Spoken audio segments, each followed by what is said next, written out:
Guys, this is belated birthday present. Yes so again எனக்கு one more ஒரு gift add ஆகிருக்கு. இந்த இந்த பாக்ஸ் பார்த்தாலே தெரிஞ்சிருக்கும். It's a watch. ஸோ இதுவும் என்னோடய ஃப்ரெண்டு தான் ப்ரெசென்ட் பண்ணால். இந்த ஃப்ரெண்டு உங்களுக்கு ஆல்ரெடி தெரிஞ்சிருக்கும். ஏன்னா ஆல்ரெடி இவ்வளோ வச்சு நான் ஒரு வீடியோ போட்டிருக்கேன். அதுவும் ஒரு நல்ல வியூஸ் போச்சு. அண்ட் அது handbag, what is inside my handbag show அந்த இதில் வர ஃப்ரெண்ட் சரண்யா தான் எனக்கு இதை கிஃப்ட் பண்ணால். So thank you so much for this tea.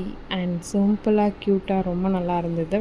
And இது இந்த குர்த்திக்கெலாம் போடுறதுக்கு இது ஆப்டாக கொஞ்சம் நல்லாயிருக்கும். அண்ட் இதை போட்டு தான் இன்றைக்கி ஆஃபீஸ் ஃபுல்லாக நான் சீன் போட்டுக்கிட்டு இருந்தேன். எனக்கு இது ஆக்சுவலாக அந்த வார் டைப் எனக்கு ரொம்ப பிடிச்சிருந்தது. நானும் இதை பார்த்துருந்தேன் இந்த மாடலு. அண்ட் இது கட்டணும்னு நல்லா இருந்தது. நீங்களும் இது வேணால் அந்த வெப்சைட்டில் ஆர்டர் பண்ணிக்கோங்க. கொஞ்சம் க்யூட்டாக நல்லா தான்ப்பா இருக்குது.